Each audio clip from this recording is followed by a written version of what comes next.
Legend Total here, and today we've got a Saving a Disaster battle playing as Repanse de Lyonese, going up against Settra, and from the look of it, the context is that he's besieged Henry and not launched the assault, and Settra is now sallying out. So, I would not recommend people besiege a settlement and not actually launch the attack immediately, especially if you actually got artillery. Obviously, if you don't have a siege attacker, you don't have a choice. That's fair enough. But you should launch the attack. Like, you've got siege artillery here. You should have launched the attack in the first place. So, yeah, that's just that. Anyway, let's just go in here and do the best we can. I will control a large army. I feel like that's to our advantage. It will mean they get their reinforcements as well. But our first army here is too badly damaged to be able to really handle a single full stack. So we need to have that extra backup coming in. So in case you're unfamiliar, when do you call in, large armies as opposed to small battles? For me, it just comes down to whether or not it gives you an advantage. So in this case here, because I have kind of more reinforcements than them, not really, because they would, like, Settra's army is small, so he would have automatically gotten, like, first half of the reinforcements anyway. So technically their reinforcements would have only been like a half stack that would have been possibly denied, whereas our reinforcements are actually a full stack. See, our full stack here is as strong as just Settra's army, and the garrison is pretty beefed up. Alright, now the army that he's recruited, I probably should have mentioned this as well, not great. You've recruited way too many melee infantry. Yeah, they're just not good. Like, you're way better off getting way more peasant archers, peasant bowmen. They're just better. The ratio is just off.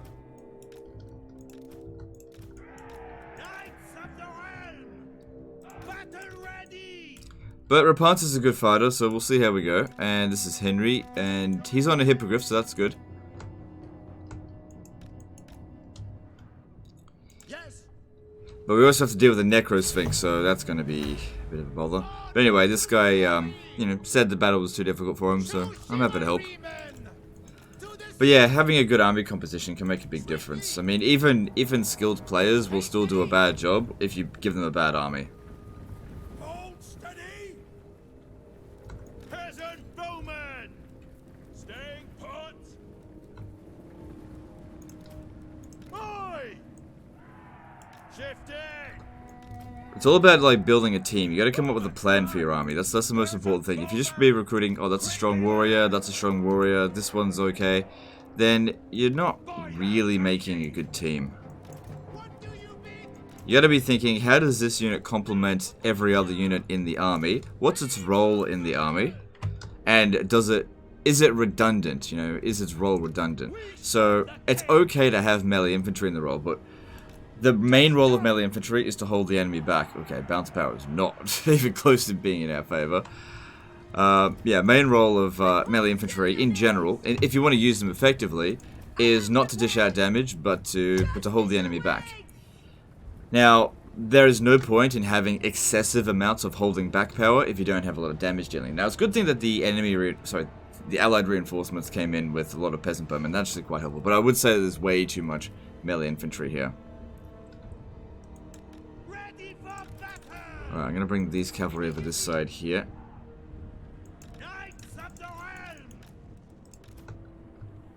Obviously, we're not organized yet at all.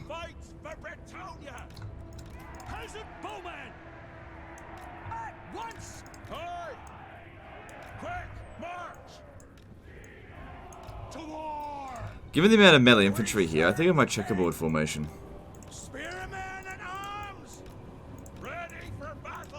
Slows down the approach of the enemy. Quite significantly, actually. I've been quite impressed in how well it actually can do. The thing is, with the checkerboard formation, it actually works even better if you have more archers. Because you got to think about it in terms of damage. The best way to win the army, to win against the enemy, is to inflict as much damage as quickly as possible, and melee infantry inflict damage very slowly. Whereas missile units inflict it very quickly. They also take damage very quickly as well. which is why it can be a bit of a double-edged sword. Can be, not always. If you use it correctly, you can inflict enough damage before sufficient damage is inflicted on you. Anyway, let's send Henry up there to just... Oh, we can get him to probably get rid of these Screaming Skull catapults, because those would actually be a big problem. Or even better, maybe even get them to shoot their own troops. Because they've got 3 of them by the look of it. So those chariots aren't a huge concern. What's their speed? Alright, we can actually catch them, but we don't want to, like, run them into their melee infantry and get caught there. What do you mean? Move it! We are ready! Hastily! My soul is aflame!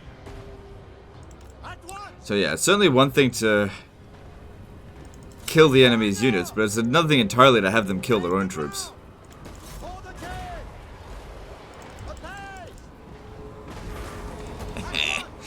It's kind of working. It's difficult to get them to kill their own troops, but it's possible. Swiftly!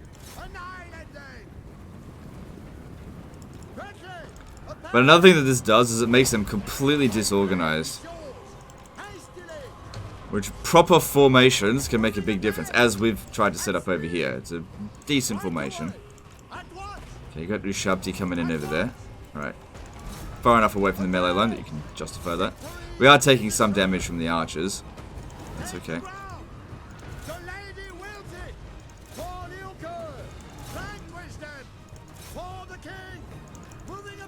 I wonder, is that the same voice actor as Alberic? Sounds just like Alberic. So yeah, in case you're wondering what I'm doing here, I'm feigning attacks in order for them to anticipate me landing and actually hitting their own troops. But also another thing this is doing is, see how they're staggering like half their army over here at the moment? They're going to come at us in waves. Which is ideal when you're dealing with a superior force, which we are up against a superior force. Now Henry might not be getting any kills, you know, directly, but he is, any damage that's being done here is because of him.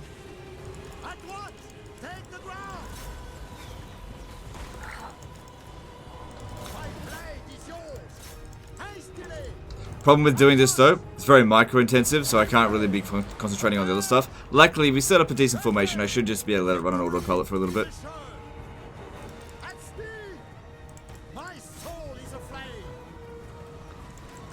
Okay, I can see the archers in the background there, shooting at the Necro Sphinx. That is good.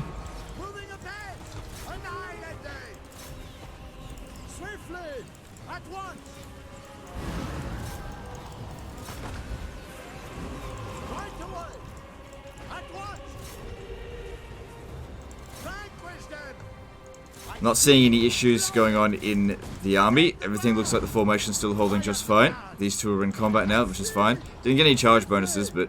oh shit. Don't worry about that too much. Ah, crap.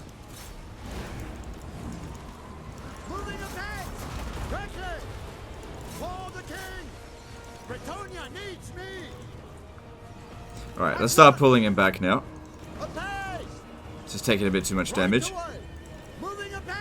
Good old Serpentine formation, but just a bit slow.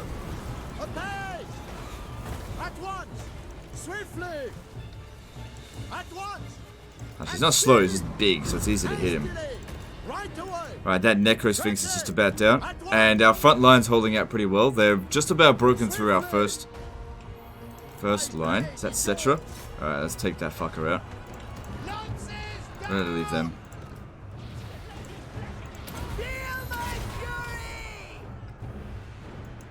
Let's pull them back.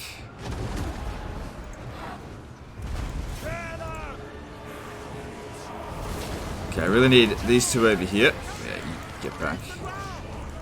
The Necro Sphinx going down is a big win for us. See, this is what I was talking about. See how they're essentially dealing with this in 2 waves now. This is really good. If we had dealt with their full army all at once, they would have fucked us.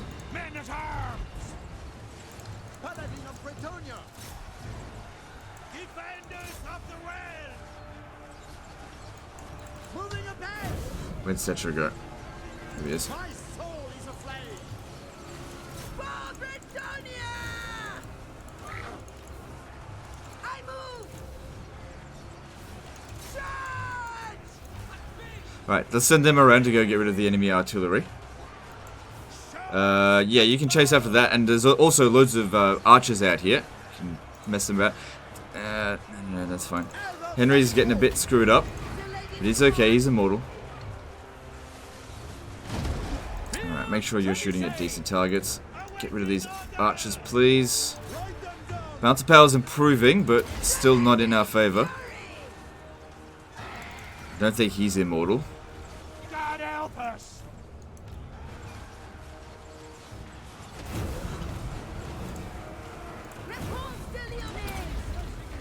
Come on, Settra's almost gone. There we go. Good. Grail vow is mine! Verge! I think that'll make a bit of a difference. Need you guys over here take out these artillery. Alright, try and pull these guys. Oh shit. I really screwed that up right there. It's because they were on berserk. Britannia! You can't select them when they're on berserk. Oh, that really screwed me up over there. Break them! Britannia! Obey! Annihilate! Rush them all! Charge!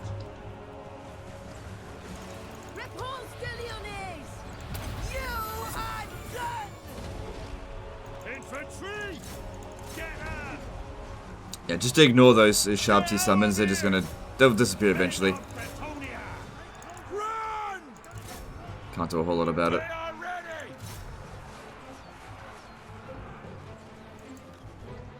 Take the ground! Okay, enemy artillery is being dealt with. Bouncer power's moving towards us a little bit. Still not quite in our favor, but we're getting there. We're not walking out of this one without some damage, but if you win here, you get Khemri. Move back! I am your man! Come at him! Let's pull them out of that. That's anti-large. The lady! I seek glory! So yeah, your sharp T are gone now.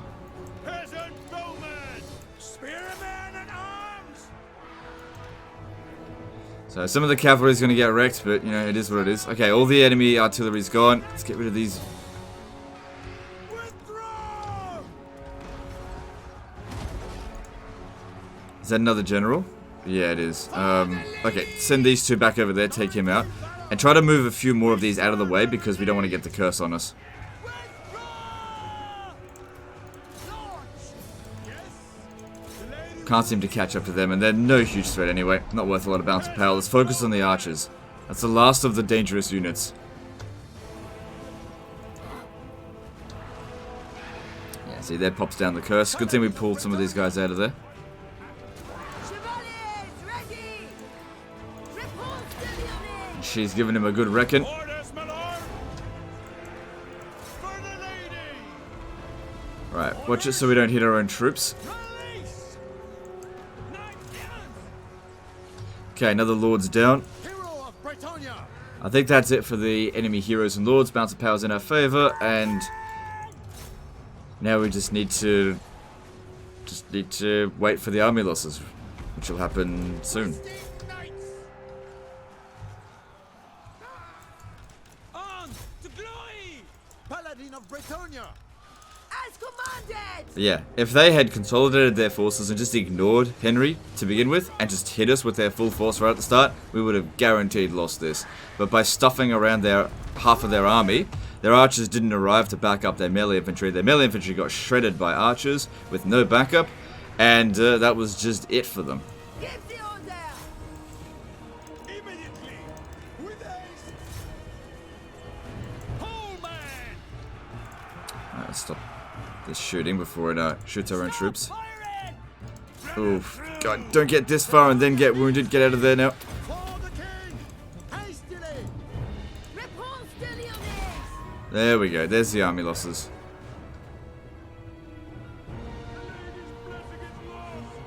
But the great thing is, because we're capturing the city, you'll be able to get a small amount of recovery over the end turn. Because obviously Britannia doesn't recover very much. I'm pretty sure that unit there got wiped out. But since it's Regiment of Renown, you know, just replace it pretty easily.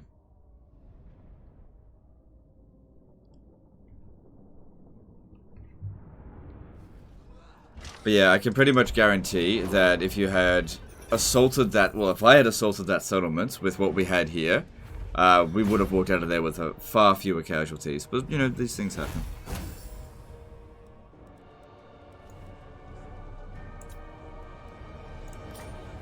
And now you get the... What was theirs is ours. Ooh. Well, probably shouldn't sack it. Take this place. I know it's a lot of money, but you really need to just occupy it. With the lady's strength. Oh yeah, this is the Vortex campaign. Huh. Because if you didn't... If you sacked it, they'll recover half of the garrison. And then you gotta fight the damn battle again. Bretonians don't really need extra growth. They already got plenty of it, so do yourself a bit of a favor there. Just play it safe. And looking at the damage done, you know, little bit of recovery, but you're good enough that you can move on, and you should be able to take the Salt Plain. If we have a look at Khemri, they're absolutely wrecked. This is all good. Alright, guys, that's the end of this one. I think this is solved, and we'll see you in the next one. See you next time, fuckers.